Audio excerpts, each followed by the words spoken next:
धाकड़ खबर, बेखौफसुमा बेबाक अंदाज।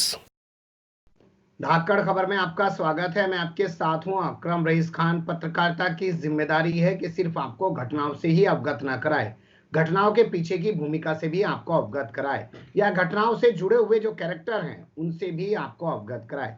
दो नाम आपके सामने मैं आज रख रहा हूं, उनको लेकर हम एक विस्तार से बातचीत करने जा रहे हैं सुप्रीम कोर्ट के एडवोकेट महमूद प्राचा साहब के साथ। एक नाम है अटॉर्नी जनरल, शॉर्ट फॉर्म में कहेंगे एजी।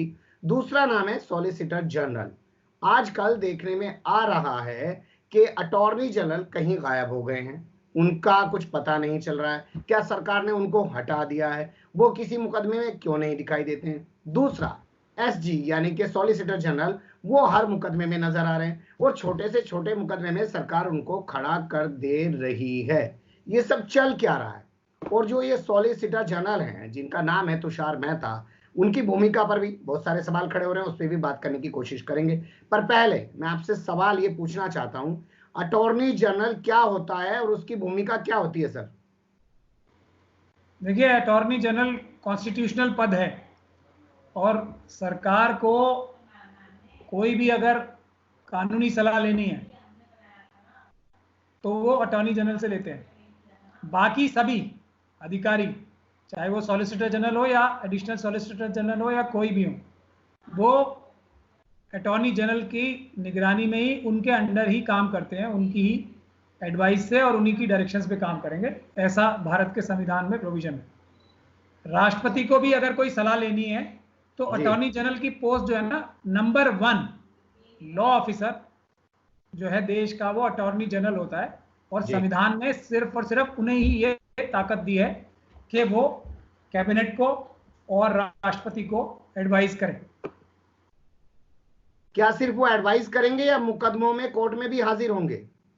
नहीं, एडवाइस करने से मेरा मुराद ये है कि वो वही बॉस हैं जो भारत सरकार के लीगल डिपार्टमेंट का अगर कोई बॉस है तो अटॉर्नी जनरल है। कोर्ट में कहीं भी किसी को अपीयर होना है तो वो उन्हीं के बिहाफ पे और उन्हीं की निगरानी में अपीयर होता है, ऐसा कानून में प्रावधान है।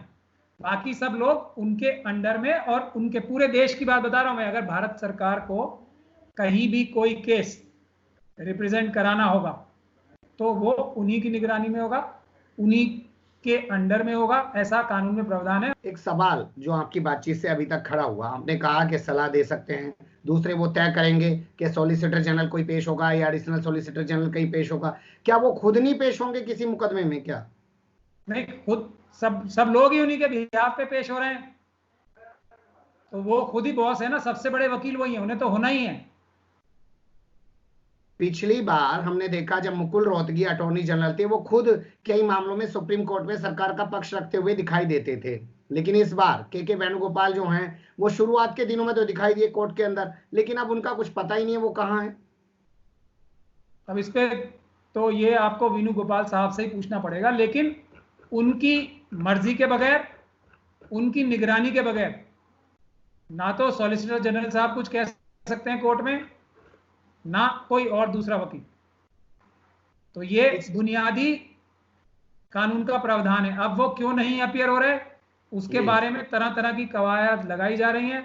अगर आप चाहें तो मैं जो लीगल, जो सुप्रीम कोर्ट में गॉसिप है, जो हम सब लॉयर्स जो सुप्रीम कोर्ट में या दूसरी जगह प्रैक्टिस कर रहे हैं, वो गॉसिप मैं आपको बता सकता हूं। बता दीजिए, मैं भी जानना चाहता हूं, हमारे दर्शक भी जानना चाहते हैं। देखिए, अटॉर्नी जनरल जो के वेणुगोपाल साहब हैं, वो बहुत ही रिस्पेक्टेड लॉयर माने जाते रहे हैं कई सालों से, मतलब दशकों से जी। बहुत इज्जत भी है। तो शायद ऐसा जो हमारे बीच में सब बातचीत चल रही है कि सरकार उनसे ऐसे काम कराना चाहती है जो उनका जमीर इजाजत नहीं दे रहा जी। और दूसरी बात यह है कि सरकार उनको बना के अब फंस भी गई है जी, क्योंकि इतने बड़े वकील को बना दिया और उनकी टक्कर का दूसरा वकील कोई सरकार को शायद मिल नहीं रहा होगा। और दूसरी वजह यह भी है कि कोई भी इतना बड़ा वकील होगा तो वो अपने अंदर के जमीर से कितना कॉम्प्रोमाइज करेगा इस सरकार के कहने पे, ये भी एक बहुत बड़ा इशू है। तो वेणुगोपाल साहब के साथ ये समस्या शायद इस सरकार को है कि वो इनकी सारी वो बातें जो सरकार अदालत में कहना चाहती है भारत सरकार की तरफ से, वो शायद उनका ज़मीर इजाजत नहीं दे रहा, इसीलिए वो आजकल कोर्ट में नजर नहीं आ रहे। चल, क्या एक चीज ये भी काम कर रही है कि सॉलिसिटर जनरल तुषार मेहता जो है वो गुजराती हैं, और ये सरकार जब से आई है देखने में आया है कि हर जगह गुजराती अधिकारियों को ज्यादा महत्ता देती है, उस वजह से इन सॉलिसिटर जनरल को ज्यादा महत्ता दी जा रही है, और आने वाले टाइम में शायद इनको अटॉर्नी जनरल भी बना दिया जाए अगला। नहीं, देखिए ये बात तो सिर्फ कोर्ट में नहीं देखी जा रही ना, ये तो हर एक डिपार्टमेंट में, चाहे देश का कोई भी डिपार्टमेंट हो, सब जगह गुजराती जो लोग हैं, या तो गुजरात के रहने वाले हैं या गुजरात काडर से जो आते हैं, इन लोगों का अभी एक तरह से पूरा कब्जा है देश के सभी संस्थानों पे, चाहे वो ब्यूरोक्रेसी में हो, चाहे वो प्रधानमंत्री का ऑफिस हो, चाहे वो कोई भी दूसरा संस्थान हो, सीबीआई हो, सीवीसी हो, कोई भी जगह देख ली जाए, आर्मी हो, सब जगह गुजराती जो गुजरात से आते हैं या गुजरात काडर में कभी ना कभी रहें, या नरेंद्र मोदी साहब के साथ, हमारे माननीय प्रधानमंत्री साहब के साथ काम किया है, या हमारे जो अमित शाह साहब हैं होम मिनिस्टर, उनके साथ काम किया हो, ऐसे अफसरों की भरमार है, ऐसे लोगों की भरमार हर जगह है। अब तो नए नए बिजनेसमैन जो हैं वो भी, जिनका कहीं वजूद नहीं था, वो गुजरात से आते हैं, इस वजह से वो लोग पूरे देश के बिजनेस पे भी कब्जा कर रहे हैं। और यहां मैं एक बात और ऐड कर दूं कि चाइना और इंडिया के बीच में जो व्यापार हुआ है, जिससे भारत का बहुत बड़ा नुकसान हुआ है और चाइना का बहुत बड़ा फायदा हुआ है, ट्रेड डेफिसिट जिसे कहते हैं, उसमें भी चाइना के साथ जितना बिजनेस करके चाइना को फायदा पहुंचाया है, वो भी मेजॉरिटी जो है वो गुजरात से आने वाले गुजरात के मनुवादी बिजनेसमैन लोग ही रहे। मैं ये पूछना चाह रहा हूं, अटॉर्नी जनरल के अधिकार आपने बता दिए हैं, अटॉर्नी जनरल क्या कर सकते हैं क्या नहीं कर सकते हैं, वो तमाम चीजों में आपने रोशनी डाल दी, लेकिन अब आता है पद सॉलिसिटर जनरल का। तो सॉलिसिटर जनरल जो हैं वो अटॉर्नी जनरल के बाद दूसरी पोजीशन पे हुए, तो वो किन मुकदमों में पेश होंगे? जो सुप्रीम कोर्ट में मुकदमे हैं, जो हाई कोर्ट में मुकदमे हैं, या वो लोअर कोर्ट डिस्ट्रिक्ट कोर्ट में भी चले जाएंगे? देखिए, आमतौर पे तो जो सॉलिसिटर जनरल हैं या इवन के एडिशनल सॉलिसिटर जनरल भी हैं, और अटॉर्नी जनरल साहब की तो बात ही भूल जाइए, तो उनको सुप्रीम कोर्ट से ही टाइम नहीं मिलता है जी। मतलब इतने मुकदमे हैं। सरकार जो है हमारी भारत सरकार जो है देश की सबसे बड़ी मुकदमेवार है जी। तो जो सॉलिसिटर जनरल हैं, एडिशनल सॉलिसिटर जनरल हैं और अटॉर्नी जनरल हैं, इनको सुप्रीम कोर्ट से ही टाइम नहीं मिलता, इसीलिए हर एक हाई कोर्ट में एक एक एडिशनल सॉलिसिटर जनरल खास तौर पे बड़े हाई कोर्ट्स में नियुक्त किया जाता है भारत सरकार द्वारा। जैसे दिल्ली में भी एक additional solicitor general Delhi high court के लिए ही हैं, क्योंकि वहां भी भारत सरकार के इतने सारे मुकदमे हो। इसके अलावा स्टैंडिंग काउंसिल भी होते हैं भारत सरकार के हर एक हाई कोर्ट में जी, और हर एक कोर्ट में, डिस्ट्रिक्ट कोर्ट्स में भी standing council union of India के भी होते हैं जो वहां पे पेश करते हैं। लेकिन डिस्ट्रिक्ट कोर्ट में किसी भी सॉलिसिटर जनरल साहब को तो भूल ही जाइए, एडिशनल सॉलिसिटर जनरल जो हैं सुप्रीम कोर्ट वाले, उनका भी आना हाई कोर्ट में भी बहुत मुश्किल होता है। किसी भी डिस्ट्रिक्ट कोर्ट की तो बात ही छोड़ दीजिए, हाई कोर्ट में भी ये बहुत ही मुश्किल से आते हैं। तो फिर वो गुलिफ्सा वाले मामले में कैसे पेश हो गए तुषार मेहता जो है? देखिए, ये एक बड़ी हैरानी की बात है कि तुषार मेहता साहब को दो एडिशनल सॉलिसिटर जनरल साहब को और उसके अलावा 2 स्टैंडिंग काउंसिल्स को भी इसमें पब्लिक प्रोसिक्यूटर बना दिया गया जी। तो अब वो इसमें डिस्ट्रिक्ट कोर्ट में भी पेश हो सकते हैं। तो ये बहुत ही हैरान करने वाली बात है कि, और क्योंकि ये अमित शाह साहब के क्लोज माने जाते हैं, तो अब अंदाजा यही लगाया जा सकता है कि अमित शाह साहब जो हैं, जो हमारे देश के होम मिनिस्टर साहब हैं, वो गुलफिशा वाले केस में खुद अपनी डायरेक्ट नजर, पैनी नजर रखना चाहते हैं, और ये शायद उनकी नजर में कोई उनका पेट प्रोजेक्ट है। जैसे उनके बहुत सारे पेट प्रोजेक्ट होते हैं कि अभी राजस्थान में सरकार गिराना उनका आजकल का पेट प्रोजेक्ट माना जा रहा है, मध्य प्रदेश में गिराने का एक पेट प्रोजेक्ट था उनका, महाराष्ट्र में भी सरकार गिराना उनका एक, जो दिल्ली में चर्चाएं चल रही है, एक पेट प्रोजेक्ट है। तो गुलफिशा भी उस लगता है कि हमारे देश के होम मिनिस्टर साहब का एक पेट प्रोजेक्ट है जिसपे वो बहुत ही प्रोफेशनली अपनी खुद की नजर रखना चाह रहे हैं। इसीलिए क्या आपने अपने अनुभव से कभी देखा है कि डिस्ट्रिक्ट कोर्ट में गुलफिशा जैसे मामले के अंदर देश का solicitor general 2 additional solicitor general के साथ पेश होता है? कभी आपने देखा हो ऐसा? नहीं, मैंने अपनी जिंदगी में नहीं देखा, इसीलिए मुझे हैरानी हो रही है। अभी तो खैर वो पेश नहीं हुए हैं डिस्ट्रिक्ट कोर्ट्स में, सिर्फ हाई कोर्ट में पेश हुए हैं, लेकिन उनको बना दिया गया है पब्लिक प्रोसिक्यूटर। अब वो डिस्ट्रिक्ट कोर्ट में भी शायद आने वाले टाइम में पेश होंगे, ऐसी ताकत उनके पास है अब, क्योंकि दिल्ली सरकार ने केंद्र सरकार के सामने इस मामले में पूरा सरेंडर कर दिया है। हालांकि ऐसा भी किसी केस में नहीं देखा गया है कि ऐसा दिल्ली सरकार ने सरेंडर किया हो। तो इसमें भी ये लगता है कि अमित शाह साहब ने केजरीवाल साहब से शायद कोई पर्सनल गुजारिश करके ये केस अपनी निगरानी में लिया है। ये सवाल मैं आपसे पूछना चाहता हूं, दिल्ली सरकार ने जो सरकारी वकील नियुक्त कर रखा है उसका नाम है राहुल मेहरा, वो इस मामले में सरेंडर कर जाते हैं और उनकी जगह पर सॉलिसिटर जनरल दो एडिशनल सॉलिसिटर जनरल के साथ इस मुकदमे में आके खड़े हो जाते हैं। आखिर ये आम आदमी पार्टी और बीजेपी में चल क्या रहा है? अब दुनिया तो यही कह रही है कुछ संबंध चल रहा है गहरा जी, और दोनों एक दूसरे के साथ मिलके काम कर रहे हैं। खास तौर पे जो कम्युनल एजेंडा है जी, जो आरएसएस का जो सांप्रदायिक एजेंडा है देश को धर्म के नाम पे बांटने का, उसमें इनकी साठगांठ जो है। अब ये चर्चा तो आम ही है, कोई नई नहीं, सभी बोल रहे हैं अब तो। पहले तो शायद ये ढकी छुपी बात थी, लेकिन अब दिल्ली सरकार और केंद्र सरकार दोनों ही मिलके आरएसएस का जो हिडन एजेंडा है हमारे देश को, संविधान को कमजोर करने का और सांप्रदायिक एजेंडा जो है वो आगे बढ़ा रहे हैं। और इसमें शायद दोनों ही हमारे जो अमित शाह साहब हैं और केजरीवाल साहब हैं, दोनों ही वैश्य समाज से आते हैं। तो इसने भी कहीं ना कहीं इन दोनों में आपस में जो विश्वास बनाने का जो काम है वो भी कहीं ना कहीं अंजाम दिया है, ऐसा भी लोग कह रहे हैं। जैसा कि आपने अटॉर्नी जनरल के वेणुगोपाल साहब का जिक्र किया और बताया कि बहुत वरिष्ठ वकील हैं, क्या ऐसा कोई इतिहास सॉलिसिटर जनरल तुषार मेहता का मिलता है मुकदमों के मामले में?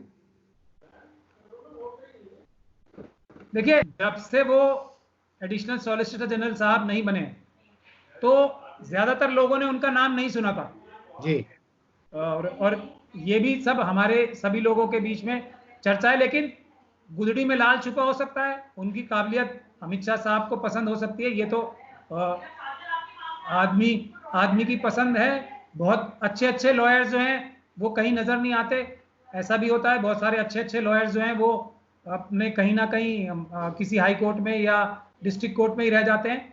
तो लेकिन अमित शाह साहब ये तुषार मेहता साहब का कोई ऐसा प्रोमिनेंट जो लीगल प्रैक्टिस में भारत में हमारे नहीं सुना गया था। हाँ, उन्होंने अमित शाह साहब के केस किए और जो ये दूसरे उनके केसेस हुए उसमें वो जरूर नजर आते हैं। चलिए, मैं काबिलियत पे इसलिए सवाल पूछ रहा था क्योंकि एक मामला आपने देखा होगा जिसमें सुप्रीम कोर्ट ने स्वतः संज्ञान ले लिया और मजदूरों वाले मामले पर उसमें सॉलिसिटर जनरल पेश हुए और वहां पे उन्होंने अजीब सी एक दलील दी। उन्होंने कहा कि 1983 में सूडान के अंदर वहां पे जब भुखमरी हुई थी तो एक बच्ची के पास बैठा हुआ था, एक फोटोग्राफर ने फोटो खींच ली और बाद में उसने सुसाइड कर ली। मामला असल में वो 1993 का था सूडान का, और वहां सुप्रीम कोर्ट में खड़े होकर उसको बता रहे हैं कि 1983 का। इसलिए मैं उनकी काबिलियत के बारे में पूछ रहा हूं आपसे। नहीं, देखिए, काबिलियत तो जो क्लाइंट है उसको पता होनी चाहिए कि वो उनके मन के मुताबिक काम कर पा रहे हैं नहीं कर पा रहे हैं, काबिलियत तो उससे नापी जाएगी। लेकिन मैं ये कहना चाहता हूं कि अभी क्योंकि जो अटॉर्नी जनरल साहब है वो भी नहीं है, तो तुषार मेहता साहब के कंधों पे काम का वजन इतना हो गया है और उनको क्योंकि शायद ऊपर से डायरेक्शंस होती होंगी कि आपको ही सब केसेस में अपीयर होना है, दूसरे लोगों पे शायद अब ये सब अंदाजे ही लगाए जा सकते हैं। अमित शाह साहब को भरोसा नहीं है कि किसी भी और वकील को करेंगे तो वो उनकी मन की बात नहीं कह पाएगा या नहीं कहेगा।